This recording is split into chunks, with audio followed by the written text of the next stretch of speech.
제가 가진 그 생활 철학 중에 이런 게 있습니다. 이제 내가 선택한 것, 이것이 가장 좋은 선택이었다는 것을 만들어내기 위하여 최선을 다해야 된다.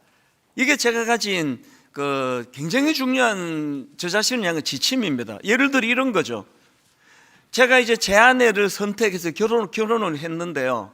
저는 뭐 선을 엄청 많이 본 사람이기 때문에 제 아내 바로 앞에 그 여자분도 좋은 분이에요. 그리고 그 앞에 여자분도 생각하면 참 좋은 분이에요.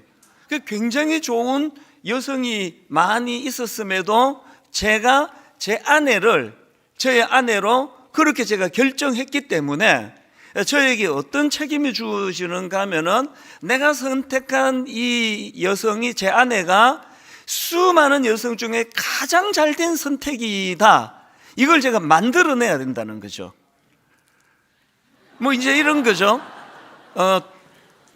저희 교회가 이제 내년에 함께 일할 목사님들 청빙이 이제 다 끝났거든요. 그래서 제가 지난 주 중에 이분들을 다 좀 보자 그랬습니다. 다 이제 보자 그래서 이제 11월 중순이니까 그러면서 이제 몇 가지 제가 말씀을 좀 이제 권면을 했는데요. 제일 먼저 한 이야기가 이겁니다.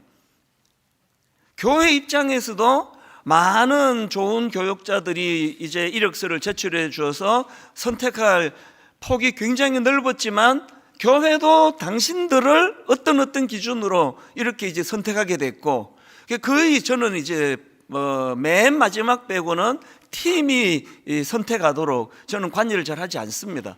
잘 이제 기준을 가지고 선택했을 것이고, 또 당신들 입장에서도 뭐 분당 우리 교회 한 군데만 지원했겠냐고, 어떤 분은 또 그렇겠지만 또 배우고 싶은 좋은 교회가 한두 교회이겠냐고요. 근데 당신들이 최종적으로 분당 우리 교회를 선택하지 않았느냐. 그래서 내년 이맘때에 당신들과 내가 해야 되는 숙제가 뭐냐 하면, 내년 이맘때에 진짜 내가 이 교회 잘 선택했다, 이걸 만들어내야 될 책임이 있다는 거예요. 분당 우리 교회가 뭐 객관적으로 뭐 우뚝 서 제일 좋은 교회를 하기 어렵습니다. 뭐 이런저런 여러 가지 더 성숙해져야 되는 게 많이 있지만, 서로가 노력을 해서 우리가 선택한 것이 최선의 선택이었다는 것을 만들어내야 된다. 또 제 인생에서도요, 전가족 이민 가는 것까지는 제가 택한 거 아니에요. 막내니까 뭐 이민 가자 그럼 따라가는 거죠. 그랬는데 30살 되던 해에 제가 선택해서 한국으로 되돌아왔습니다. 그래서 지난 34년의 시간을 돌아보면서 저는 후회하지 않습니다. 진짜 잘한 결정이라 생각해요. 그러면서 또 이런 생각을 합니다. 그때 제가 이런 선택을 하지 않고 그냥 쭉 지금 미국에서 제가 그 슈퍼마켓하고 살아가고 있다면, 그럼 그건 내 인생에서 그러면 그게 뭐 나쁜 길로 가나? 모르겠습니다. 그러나 저는 그렇게 생각하지 않아요. 하나 확실한 건요, 제가 지금 슈퍼마켓 사장님이 돼가지고 사업을 한다면 한국으로 돌아가지 않고 그 일 한 게 더 좋은 결정이 되도록 하기 위하여 내 모든 것을 다 쏟았을 거라고 생각을 합니다. 뭘 말하는지 아시겠죠? 어떤 면에서는요, 뭘 결정하느냐도 중요하지만 내가 택한 것에 대하여 이게 잘된 결정이 되도록 계속 그것을 은혜를 구하면서 만들어가는 게 중요하다는 거죠. 이런 이야기들을 제가 젊은 목사님들에게 많이 합니다. 청빙을 받아 담임 목사로 갈 수도 있고, 자기가 개척을 해서 담임 목사가 될 수도 있고, 여러 갈래가 있지만 내가 선택한 것은 이 길이기 때문에 이 길은 내가 가장 잘 결정한 선택이다. 이거는 누가 만들어주는 게 아니라 내가 만들어가는 겁니다. 분당 우리 교회를 선택하신 여러분은요, 여러분이 택한 것이 정말 잘된 결정이 되도록 저도 노력을 하고 같이 노력해 나간다는 거거든요. 고난에 대해서도 마찬가지입니다. 간혹 제가 꺼내보는 그 회복 탄력성이라는 책인데요, 이 한 부분을 제가 읽어드릴게요. 우리의 삶은 늘 크고 작은 시련과 역경의 연속이다. 살아간다는 것은 우리에게 닥치는 여러 가지 도전과 어려움을 끊임없이 극복해 나가는 과정이다. 질병, 사고, 이혼, 파산, 가족의 죽음, 경제위기, 자연재해, 전쟁의 위험 등 커다란 시련도 있지만 하루하루 살아가면서 겪게 되는 사소한 갈등이나 작은 실수 혹은 짜증스러운 일 등 자잘한 어려움도 우리가 극복해야 하는 시련 중 하나다. 모든 일이 언제나 뜻대로 이루어지는 사람이 있다면 그는 아마도 사람이 아니라 신일 것이다. 이런 것들을 설명을 하면서 이제 뭘 덧붙이는가 하니까 시련과 역경이 없는 사람은 없기 때문에 그걸 바라지 말고, 우리가 상처를 받고 시련을 만나고 그래서 상처받기도 하고 뭐 자빠지기도 하고 하는데 그때 얼마나 잘 회복하느냐, 이게 관건이다. 그래서 그 책에서 주장하는 게 회복 탄력성이에요. 어떤 사람은 한번 자빠지면 끝이에요.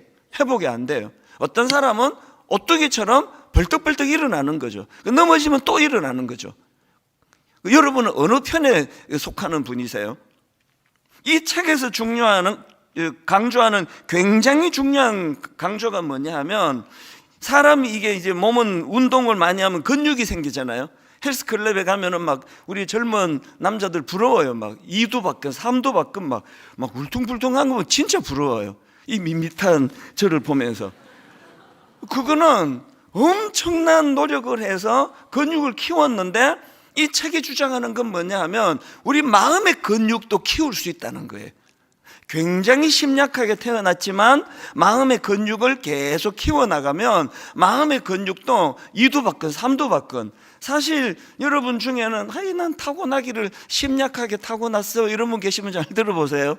여러분, 인간이라는 존재가 심약하게 태어나는 거예요. 원래 유난히 조금 더 심약한 분이 있을지는 몰라도요, 저도 여러분도 다 심약한 사람들이에요. 마음의 근육을 얼마나 키워나가느냐, 이게 관건이거든요. 저는 항상 강조하잖아요. 예수 믿는다는 건요, 천국 가는 티켓을 받는 게 아니에요. 이 티켓은 죽어야 쓰는데, 이 티켓은 그냥 장롱에 넣어놓고, 그거 아닙니다. 신앙생활은요, 그리고 교회생활은 마음의 근육을 키우는 거예요. 주중에는 헬스클럽 가서 키우시고요, 몸의 근육을 주일날 혹은 수요일날 새벽에 주님 앞으로 나와서 마음의 근육을 키우는 거죠. 굉장히 여리고 심약한 10대, 20대로 보낸 전데요, 저는 자부합니다. 하나님 은혜를 많이 받아서 어지간한 데는 상처 잘 안 받아요. 굉장히 강해졌어요. 그리고 넘어지면 벌떡벌떡 잘 일어나요. 며칠 가는 경우 거의 없습니다. 거의 자고 나면은 다 회복이 되거든요. 마음의 근육을 하나님이 키워주신 거란 말이죠. 이런 의미에서 저는 최근에 이제 우리 교회 어떤 권사님인데, 이분도 이제 겉으로 보면은 굉장히 여리고 여성스러워요. 마음도 소심하고 그런데요, 깜짝 놀란 글을 제게 보내준 거예요. 저희 교회 초창기 때부터 순장님으로 수고하던 그런 권사님인데, 이분이 식당을 이제 운영하고 계셨습니다. 그런데 이 손님들을 많이 찾아오는데 체력이 이제 한계에 온 거예요. 너무 이게 일이 힘드셔가지고, 그래서 이제 이거를 넘겨줄 사람이 있으면 이제 식당을 넘겨줘야 되겠다. 그래서 부동산 중개업소에 의뢰를 했더니 금방 이제 누가 이거를 이제 자기가 인수받겠다고 온 겁니다. 그래서 계약을 하고 계약금을 치르고, 그리고는 이제 마지막 잔금 받고 이제 넘겨줄 날만을 이제 해방이다 그러면서 눈 빠지게 기다렸는데, 그 과정에서 일이 덧나버린 거예요. 돈 줘야 되는 잔금 치르는 분이 돈을 못 구했다고 그러면서, 그래서 이제 그 내용을 한번 들어보십시오. 너무 이제 일이 어긋나 버려가지고 이분이 마음이 힘들게 된 겁니다. 그래서 이 새벽에 이제 편지를 이렇게 보낸 겁니다. 이 새벽에 잠도 오지 않고 목사님께 알려드려야 할 것 같아 소식을 전합니다. 왜냐하면 얼마 전에 이제 너무 기뻐하는 이야기를 제게 하셨거든요. 이제 식당 내 넘겨주게 됐다 그랬는데 이제 잘 안 됐다는 거죠. 목사님께 알려드려야 할 것 같아 소식을 전합니다.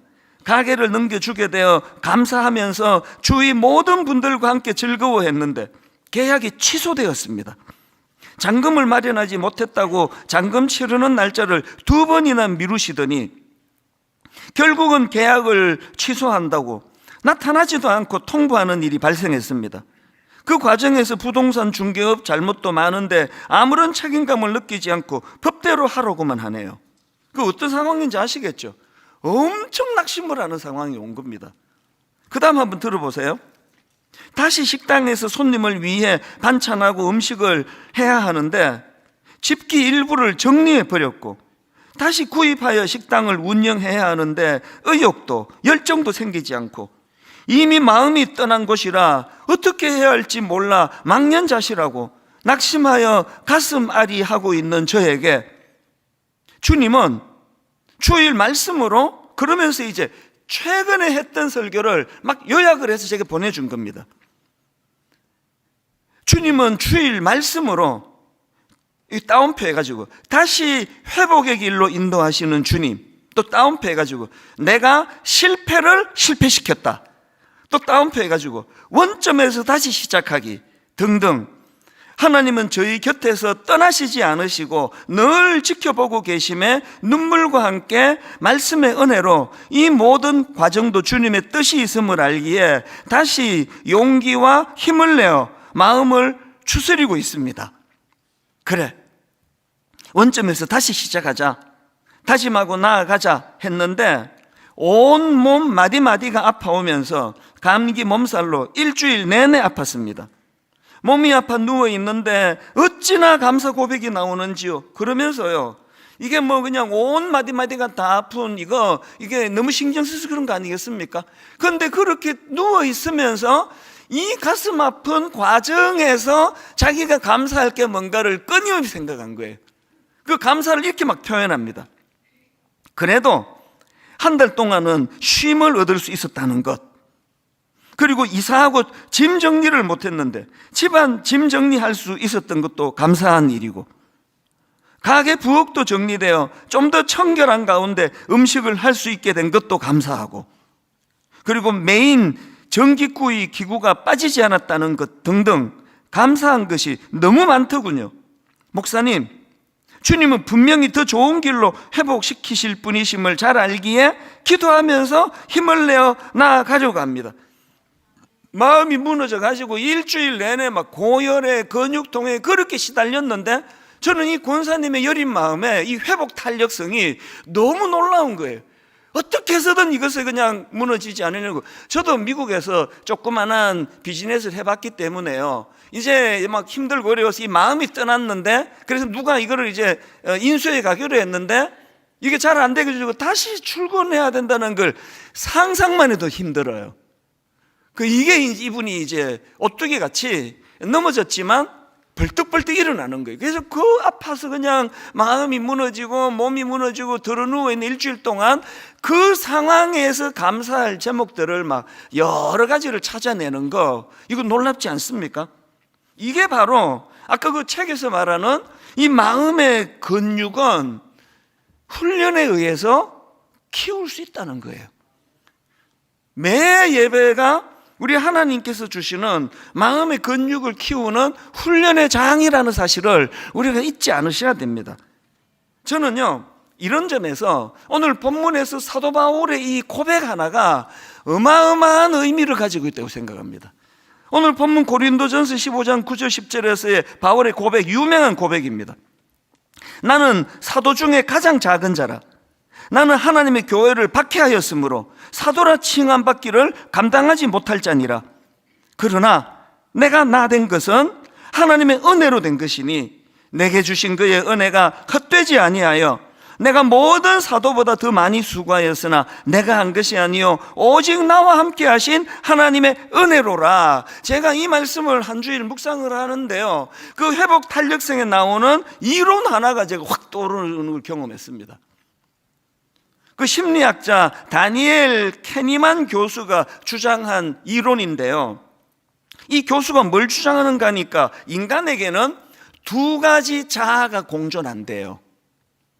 첫 번째 자아는 경험 자아예요. 그리고 두 번째 자아는 기억 자아예요.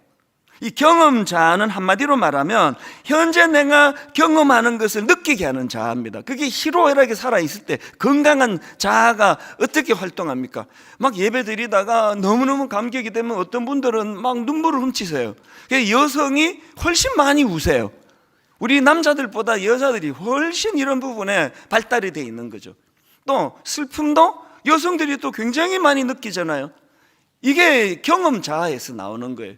제가 오늘 설교를 좀 이제 길게 하면 마음에서 지루하다, 이게 이제 경험 자아예요. 지루함을 느끼는 게 그 건강한 거예요. 난 지루한 걸 못 느꼈는데 그 문제가 있는 분이에요. 이게 경험 자아예요. 물이 위에서 아래로 흐르듯. 근데 기억자는 뭐냐 하면은 지나간 경험을 회상하고 평가하는 자아랍니다. 그러니까 이 경험자가 실제로 자기가 경험을 바탕으로 한 것이라면, 이 기억자는 자기가 경험한 그 사건에 대하여 의미 부여를 해주는 자아예요. 그리고 중요한 건요, 이 기억자는 그 지난 일에 대한 회상을 스토리텔링으로 엮어가는 거래요. 그래서 오늘 이제 설교를 들으시잖아요. 그러면 이제 내일 회사에 가셔서 어제 내가 그 교회 갔더니 내 지루해 죽는 줄 알았어, 내가 말도 못하고 내가 너무 힘들었어, 이러면서 기억자를 표현하는 거예요. 그래서 어떤 속상하는 일이 있을 때 그때 내가 왜 속상했는가 하면, 그러면서 이제 친정엄마한테 가서 말씀을 드리는 게 이게 기억자가 하는 일이래요. 건강한 기억자가 많은 사람은요, 그래서 그 어떤 일을 겪었느냐보다 더 중요한 건 자기가 겪은 일에 어떤 의미를 부여하느냐, 이게 더 중요하다는 거죠. 아까 그 권사님이 너무너무 지금 속상해요. 이 잔금만 치르면 되는데 이제 이게 원점으로 돌아가가지고 어떤 집기는 다 막 팔고 했는데 없는데 이 또 장만해야 되고 하는 이런 경험이 있는데, 우리 그 권사님이 안가님을 쓰시는 건 뭐죠? 여기에 그래도 건강한 의미 부여를 하려고 애쓰는 게 이게 기억자라는 거예요. 그걸 이제 말로 표현하는 게 스토리텔링이래. 제게 편지로 보내줬잖아요. 이런 관점으로 오늘 본문의 사도 바울의 고백을 분석할 수 있다는 거죠. 사도 바울이 지금 자기가 다메섹 도상에서 주님을 만나던 그 사건을 지금 이제 감격으로 고백을 하는 거거든요. 나는 사도 중에 가장 작은 자인데, 난 교회를 핍박했기 때문에 주님 만날 자격이 없는 인간인데, 우리 주님께서는 나를 이렇게 은혜를 주셨다. 그래서 나의 나된 것, 여기서 나의 나된 것 할 때 나는 과거의 나 아닙니까? 주님을 핍박하던 나. 근데 뒤에 나오는 나는 현재 자격 없는 나에게 주신 하나님 은혜를 누리는 나 아닙니까? 여러분, 과거의 나하고 현재의 나가 다를 바 없는 거는, 그거는 참 불행한 인간이에요.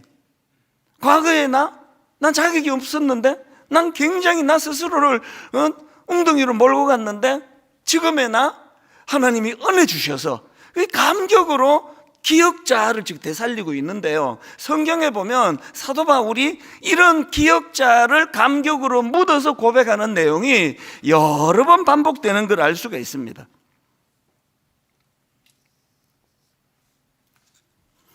제가 23살 때 미국 가서 밑바닥을 헤매고 우울하고 죽고 싶었고 어디서 어쨌고, 이거는요 우리 교회 한 3년만 되면 다 꿰요. 하도 이야기를 많이 해가지고. 그래서 이제 23살 그러면 이제 그 다음 요 이야기 하겠구나 그럴 거예요. 놀라운 건요, 강단에서만 아니라 다 나라에서 만나는 사람만 또 해요. 우리 교역자들은 이거 스토리 어느 동네인지 다 알아요. 그래서 난 이랬다, 난 이랬다. 이거는요 그 듣는 분을 위한 간증도 되지만 이건 저희 기억자예요. 제 교만이 찾아오잖아요. 근데 그래도 목회 이 정도 잘했지, 이런 생각이 들어오면 기억자, 네가 어땠는지 기억 안 나?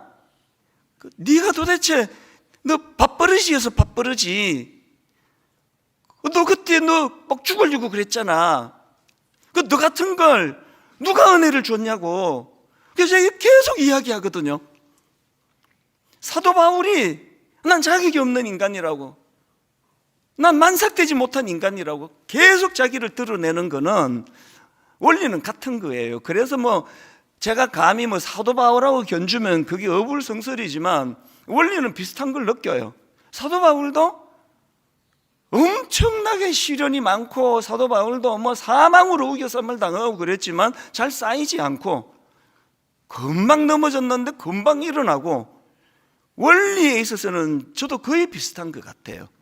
그래서 여러분 제가 어떨 때 조금 마음이 좀 힘들어 보이고 우울했는데 그게 뭐 2주, 3주 가는 경우는 별로 없었을 거예요. 이 회복 탄력성이거든요. 이 비결이 뭐라고요? 기억 자아예요. 내 가장 밑바닥의 순간을 끊임없이 저는 드러내요. 그게 스토리텔링이라 그랬잖아요. 잘 표현하는 거죠. 계속 이걸 드러내는 거. 이게 굉장히 이 마음의 근육을 만들어내는 걸 느끼는 겁니다. 제 스스로는 참 어릴 때 보면은 유약하고 소심하고 그런 성격이었는데, 또 그런 면이 갑자기 제가 그냥 골리앗처럼 거대해진 건 아니지만 많은 변화를 느껴요. 굉장히 유연해지고, 어지간하면 상처 안 받고, 뭐라고 앞을 보고도 아이고 우리 찬수 씨 또 고생하네, 그 객관화 시켜가지고 넘어가 버리고 이렇게 되는 거거든요. 마음의 근육을 주님이 세워주셨다고 저는 믿습니다. 그럼 어떻게 해야 된다고요? 사도 바울에게서 배우는 게 이게 바로 기억자거든요. 제가 질문을 드리고 싶은데요, 여러분은 여러분의 이 경험자를 어떤 기억자에 담아서 분석하고 계세요? 부부? 여러분이 만들어내는 그 과거에 경험한 경험자를 기억자로 되살려 어떤 걸 주로 드러내세요? 상당히 많은 분들이 부정적인 이야기를 해요. 당신하고 신혼여행 갔을 때 그 기억 안 나요? 당신 그때 집에 안 들어온 거? 결혼 35주년에 또 그 이야기예요.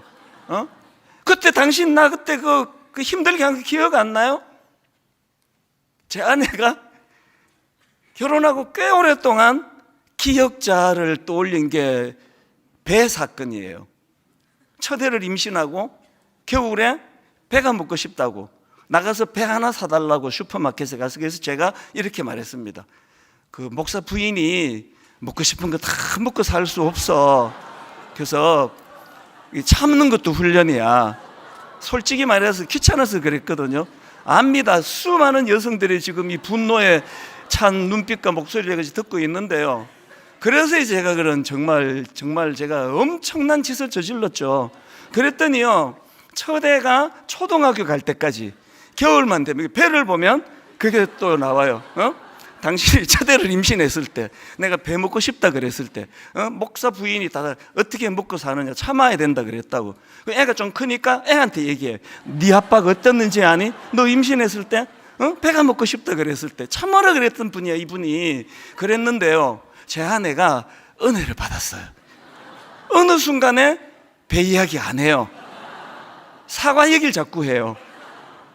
네 아빠가 사과를 사다 주셨을 때, 감을 사다 주셨을 때 네 아빠가 얼마나 좋은 분인지 아니?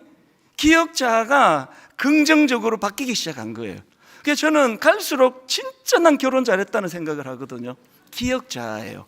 여러분, 그 배 안 사준 것도 저고요, 천인공노할 짓을 한 것도 저고요, 또 제 아내를 위하여 여러 가지 심부름을 또 열심히 잘한 것도 많아요. 근데 뭘 끄집어내느냐가 그 관계를 규정하는 거란 말이죠. 물론 애당초 결혼을 잘못해서 아주 이쪽에서 아무리 노력을 해도 안 되는 그런 가슴 아픈 케이스가 없는 건 아니지만, 대부분의 저희들 같은 평범한 사람들은요, 내가 기억자를 건강하게 떠올리면 가정이 회복이 되는 거, 그걸 저는 경험하고 있거든요. 이게 기억자예요. 내년에 분당 우리 교회는요, 제가 이제 이 소그룹 모임인 다락방을 살리는데 1차로 모든 걸 걸 거예요.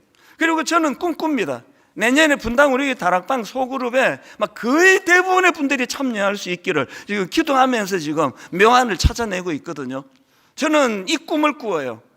분당 우리 교회 소그룹 한 7분, 8분 순장님과 순원님들이 모여가지고 소그룹을 구성하는데, 매 금요일마다 매 토요일마다 이제 주일 오후반도 만들 생각이에요. 직장인들을 위해서. 그래서 모이면 한 주간의 상한 마음들이 다 거기서 치료가 되기 위해서 이 건강한 기억자, 하나님께서 나에게 어떤 은혜를 주셨는지를 눈물로 고백하는 그런 아름다운 소그룹이 만들어지기를 저는 원합니다. 여러분 가정 안에서 이 기억자를, 여러분 원리를 기억하시고, 자격 없는 나. 그래서 저는 그 주례 부탁하러 오는 젊은 그 예비 부부에게 가끔 그런 얘기를 해요. 가정이 뭔지 아시느냐고. 가정은 상대방에 대한 감사로 시작하는 거죠. 그리고 세월이 가면서 상대방을 긍휼히 여기는, 불쌍히 여기는 마음으로 발전하는 게 가정이다. 제가 제 아내가 아니었으면 결혼을 엄청 늦게 했는데, 제가 여러분 끔찍하잖아요. 여러분의 담임 목사가 지금 노총각이라고 생각해 보세요. 저 이찬수 목사 장가 보내야 되는데 그러면 막 은혜도 못 받을 거예요.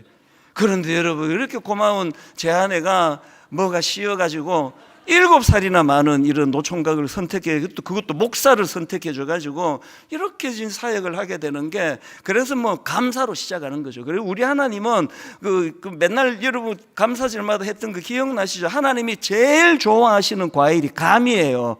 성경에 보면 우리 하나님께 감사드리세, 감사드리세. 그거 다 까먹으셨어요. 다 했는데 옛날에. 성경 보세요. 막 감사드리자고 막 배사드리자 없어요. 우리 하나님께 감사드리자, 감사드리세, 감사드리세. 2번 반복해도 안 웃으면 이거 실패한 겁니다. 그래서 저는 오늘 여러분 이 본문 말씀을 가지고 이제 그 숙제 2가지, 실천사항 2가지를 말씀드리려고 하는데요. 하나는 오늘 말씀드리고요. 또 하나는 다음 주에 말씀, 분량이 좀 많아서 다음 주에 이제 2번째 건 드릴 텐데요. 첫 번째 실천사항이 이겁니다. 내 마음에 은혜에 대한 감사가 흐르게 하라. 은혜의 감사가 끊어지지 않도록 하라예요. 9절 10절을 다시 한번 보십시오. 나는 사도 중에 가장 작은 자라. 나는 하나님의 교회를 박해하였으므로 사도라 칭함받기를 감당하지 못할 자니라. 그러나 내가 나된 것, 하나님의 은혜로 된 게, 이 바울의 감격이 막 느껴지지 않으세요? 이 자유 없는 나에게 베풀으신 그 하나님의 은혜, 이게 막 성경에 여러 차례 반복이 되는 표현이에요. 디모데전서 1장 12절에도 똑같이 나옵니다. 바울이 이렇게 말합니다. 나를 능하게 하신 그리스도 예수 우리 주께 내가 감사함은 나를 충성되이 여겨 내게 직분을 맡기심이니 내가 전에는 비방자요 박해자요 폭행자였으나 도리어 긍휼을 입은 것은 내가 믿지 아니할 때에 알지 못하고 행하였음이라. 그 다음 보세요. 이 감격을요. 우리 주의 은혜가 그리스도 예수 안에 있는 믿음과 사랑과 함께 넘치도록 풍성하였도다. 바울의 내면에 감사가 끊어지지 않는 거예요. 항상 감사한 거예요. 이 자격 없는 자. 그랬더니 막 두들겨 맞아도 상처를 안 받아요. 얼굴에 감옥에 처박혔는데 그날 밤에 막 찬양을 드리는, 이게 바울이에요. 은혜의 감격이 끊이지 않도록 하는 이것. 그래서 여러분, 이것도 추수감사절 때마다 제가 한 3번 4번 드렸는데요, 화면으로 감사를 제가 좀 띄워달라고 부탁을 드렸는데, 감사가요, 느낄 감, 살해할 사, 이게 감사예요. 그런데 살해할 사, 그 풀이를 여러분 기억하시나요? 살해할 사는요, 앞에 말씀은이 나와요. 말씀은 소울사예요.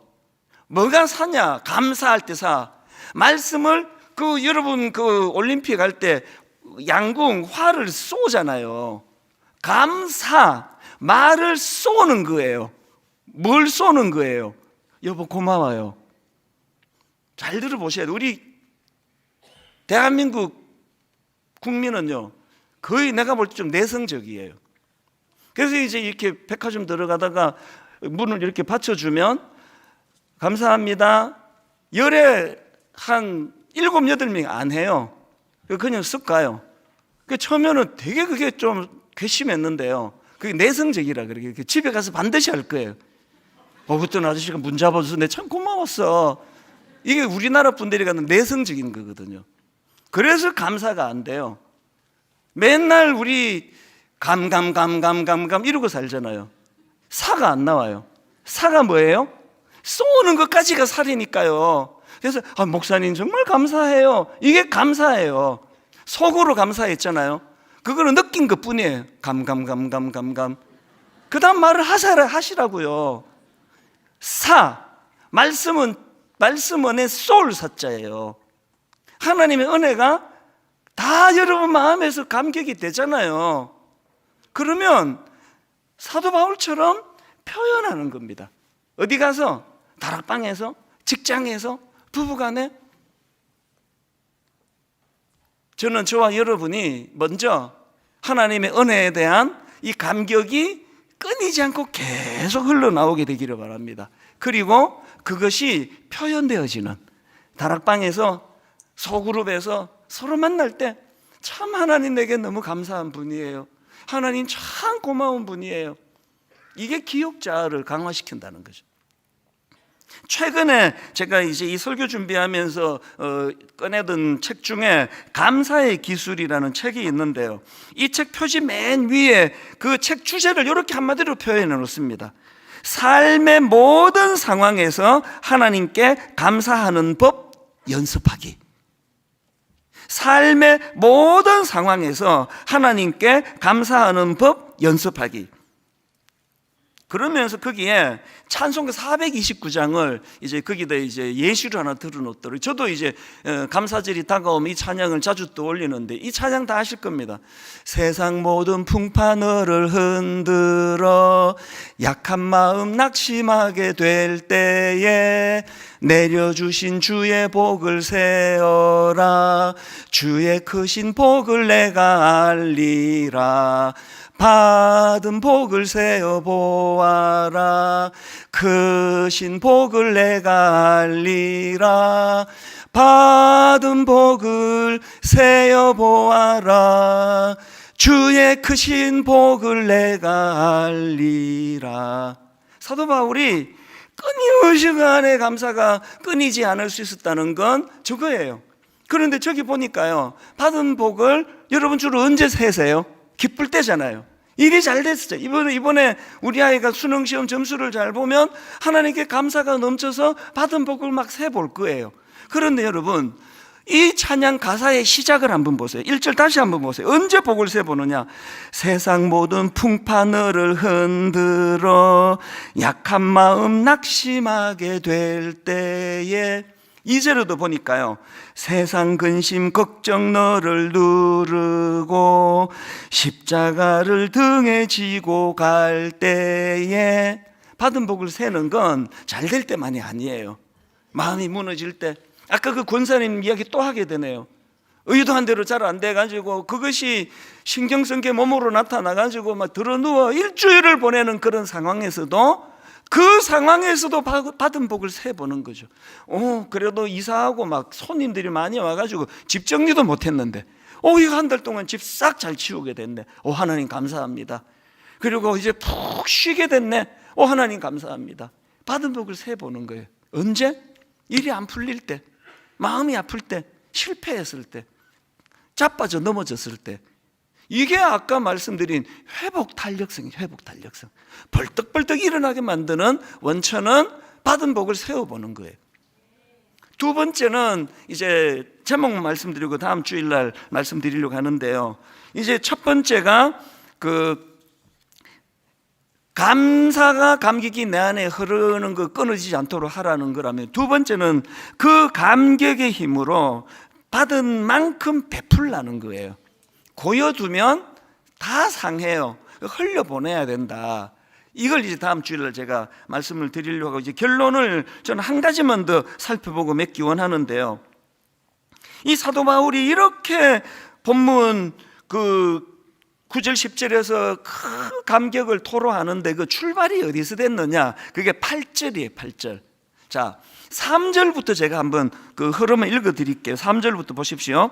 내가 받은 것을 먼저 너희에게 전하였노니 이는 성경대로 그리스도께서 우리 죄를 위하여 죽으시고 장사 지낸 바 되셨다가 성경대로 사흘 만에 다시 살아나사 게바에게 보이시고, 이제 뭐 쟁쟁한 분들이 다 나와요. 게바에게 보이시고, 베드로입니다. 그 후에 12 제자에게와 그 후에 500의 형제에게 일시에 보이셨나니 그 중에 지금까지 대다수는 살아있고 어떤 사람은 잠들었으며, 그 후에 야고보에게 보이셨으며, 그 후에 모든 사도에게 와. 그리고 8절, 이 말이 하고 싶었던 거예요.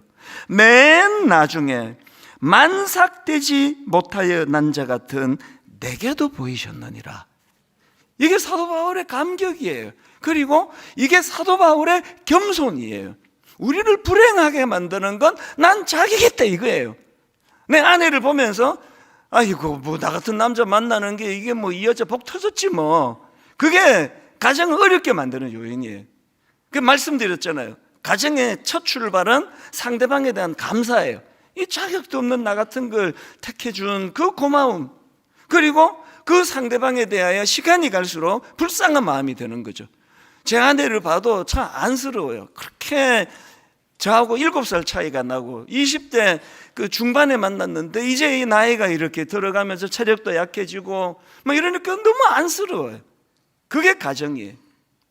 항상 우리 안에 이 회복 탄력성은 겸손에서 나와요.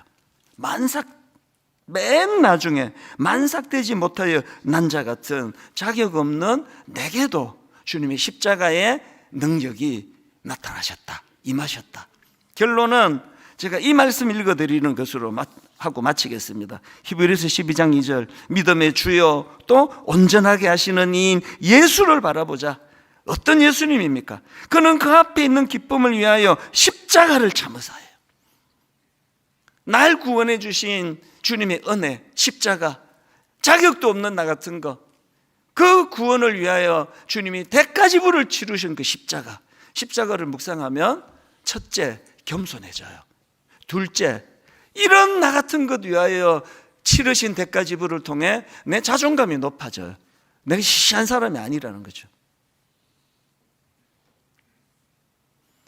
이번 한 주 내내 여러분 안에 감사가 흘러 넘치기를 원하는데요, 위에 계신 하나님의 은혜를 자꾸 떠올려 보세요.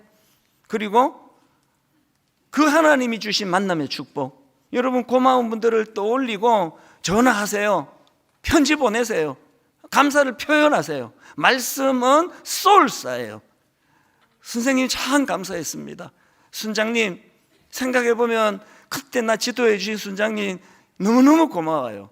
이게 우리 안에 기억자를 강화시켜줘서 오뚜기처럼 넘어지면 일어나고 넘어지면 일어나는 회복 탄력성을 가져다 주는 줄 믿으시기 바랍니다. 기도하시겠습니다. 하나님 아버지, 참 지난 시간 되돌아보면 은혜 아닌 것이 없습니다.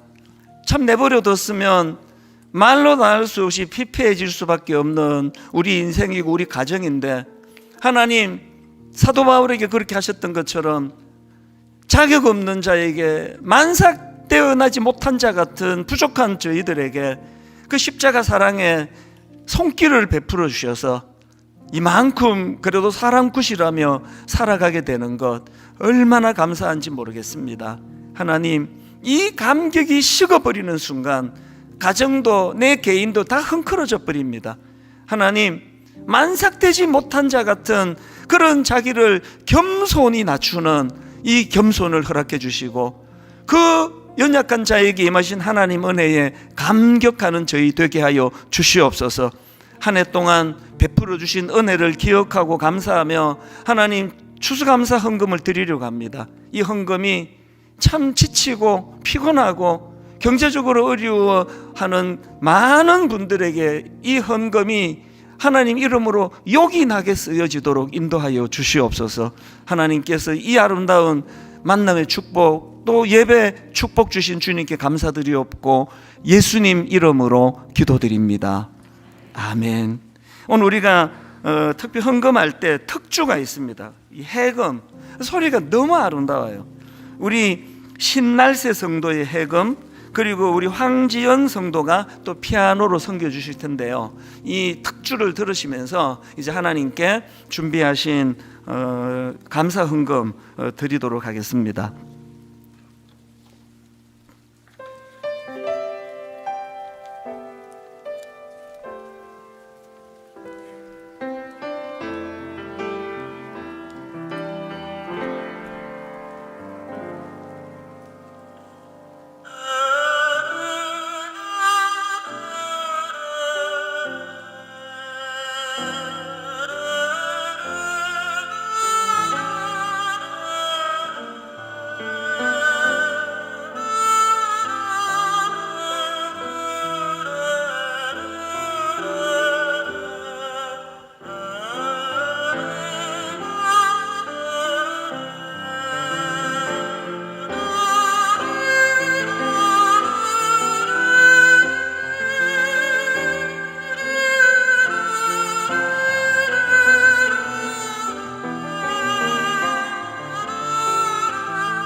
우리나라 악기가 이 해금이 진짜 참 아름다운 소리를 들려주니까 너무 감사합니다. 아까 그 연주에도 이 찬양이 나왔지만 은혜라는 거요. 내가 누려왔던 모든 것들이, 내가 지나왔던 모든 시간이, 내가 걸어왔던 모든 순간이 당연한 것 아니라 은혜였어요. 기억자. 자, 하나님, 내가 이것을 떠올리고 저것을 떠올리면서 기억자가 내 안에 감격으로 자꾸 이것이 이제 강화가 되면 하나님, 이게 회복 탄력성, 그래서 언제든지 마음이 상하고 어려워도 다시 일어날 수 있는 힘을 제공해 주신다고 한다면, 찬양은요 곡조 있는 기도이기도 하고 또 찬양은 곡조 있는 자기 고백이에요. 이 곡은 딴 사람이 썼지만 이걸 내가 부르면 내가 하나님께 드리는 고백입니다. 이제 우리 기억을 어린 시절로 다시 되돌아가 하나하나, 하나님 이것도 참 감사하네요, 잊고 있었는데 이 은혜도 주셨네요. 우리 찬양을 부르는 동안에 마음에서 그 기억이 하나하나 감사함과 감격함으로 그렇게 흘러나오게 되기를 원하면서 우리 한번 이 찬양 같이 불러드리기 원합니다. 내가 누려왔던 모든 것들이, 내가 누려왔던 모든 것들이, 내가 지나왔던 모든 시간이, 내가 걸어왔던 모든 순간이 기억자예요. 당연한 것 아니라 은혜였어. 우리의 일상생활, 아침 해가 뜨고 저녁에 노을, 봄에 꽃 향기와 가을의 열매, 놓치기 쉬운 그 수많은 은혜들 하나하나 끄집어내요. 변하는 계절의 모든 순간이 당연한 것 아니라 은혜였어. 모든 것이 은혜, 은혜, 은혜,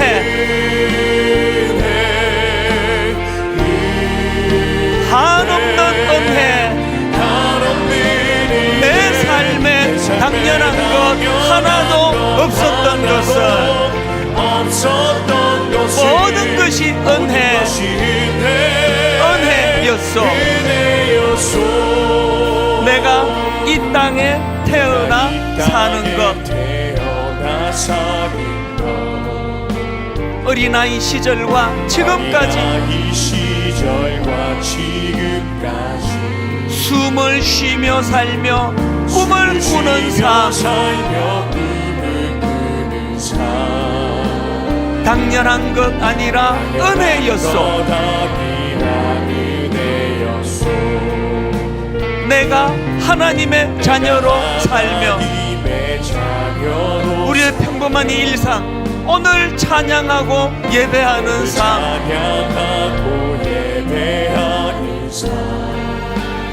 복음을 전할 수 있는 축복이 기억자, 당연한 것 아니라 은혜였소. 사도 바울처럼 마음의 감격을 가지고 모든 것이 은혜, 은혜, 은혜,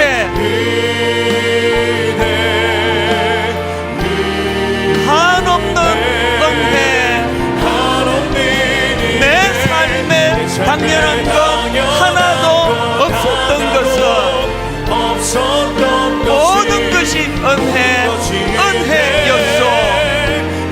우리 다 자리에서 일어나셔서 모든 것이 은혜, 은혜, 은혜, 한없는 은혜. 내 삶에 당연한 것 하나도 없었던 것은 모든 것이 은혜, 은혜였소. 우리 마지막으로 한 번 더 마음의 뜨거움을 가지고 고백합니다. 모든 것이 은혜, 은혜, 은혜.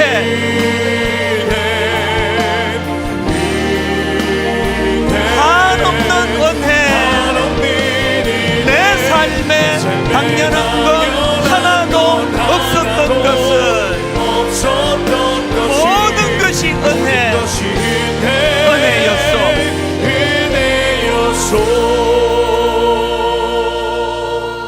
기도하면 좋겠습니다. 하나님, 전 마음이 참 약합니다. 열입니다. 한번 넘어지면 회복이 잘 안 됩니다. 하나님, 마음의 근육을 키워주시기 원하는데 비결을 배웠잖아요. 기억자를 건강하게 하는 거예요. 자꾸 이것도 내게 상처고 저것도 아픕니다. 이래서 잘 안 되고 저래서 잘 안 되고, 그게 점점 강화가 되면 점점 수렁으로 빠져들어가는 거예요. 하나님이 자격 없는 나 같은 그에게 어떤 은혜를 주셨기에 이제 하나님, 기억자, 하나님 이 자격 없는 나 같은 그 만삭되지 못한 자 같은 나를 어떤 은혜로 이렇게 만나게 해주셨습니까? 그리고 배우자에 대하여, 부모님에 대하여, 엄마가 나한테 상처 줘서 이렇잖아, 이런 것이 자꾸 부정적인 걸 강화시킨다면 참 좋았던 기억이 많잖아요. 그것을 가지고 한번 하나님 앞에 이 시간 기도할 때, 하나님, 우리가 건강한 기억자를 가지고 감사할 때 이것이 하나님 회복 탄력성을 강화시켜주는 은혜로, 마음의 근육을 키우는 은혜로 연결되는 줄 믿습니다. 우리 한 목소리로 합심하여 같이 기도하시겠습니다. 살아계신 하나님 아버지, 오늘 예배 가운데 일하시는 하나님 아버지, 오늘 사도 바울의 겸손한 그 자기 고백을 통하여 우리가 하나님 아버지의 은혜를 구합니다.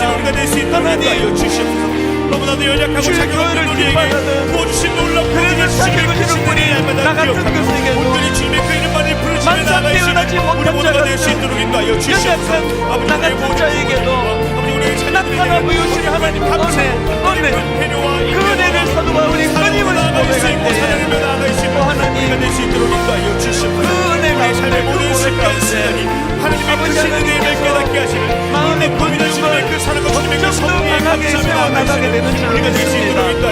우리 마음의 근육이 더 강해짐으로 말미암아 하나님, 아픔이 없을 수 없고 연단이 없을 수 없고 상처가 없을 수 없는 것이 이 땅의 인생의 길이라면, 하나님 아버지, 기왕의 그런 고난을 피할 수 없는 것이 인생의 길이라면, 하나님 아버지, 우리의 삶 속에 이런 어려움 속에서도 정말 감사를 내려도 정말 더 일어나게 되는 은혜를 허락하여 주시옵소서.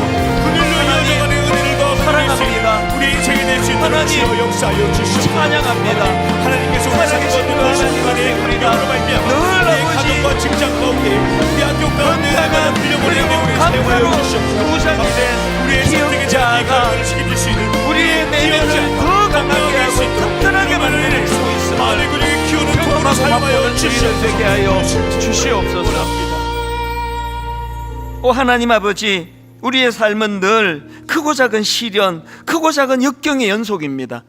이 파도가 지나갔나 하면 더 큰 파도가 밀려오고, 이제 이 문제가 잘 풀려간다 하면 그 권사님처럼 전혀 생각하지 못한 복병이 나타나 마음을 낙심시키는 게 이 땅의 인생의 모습입니다.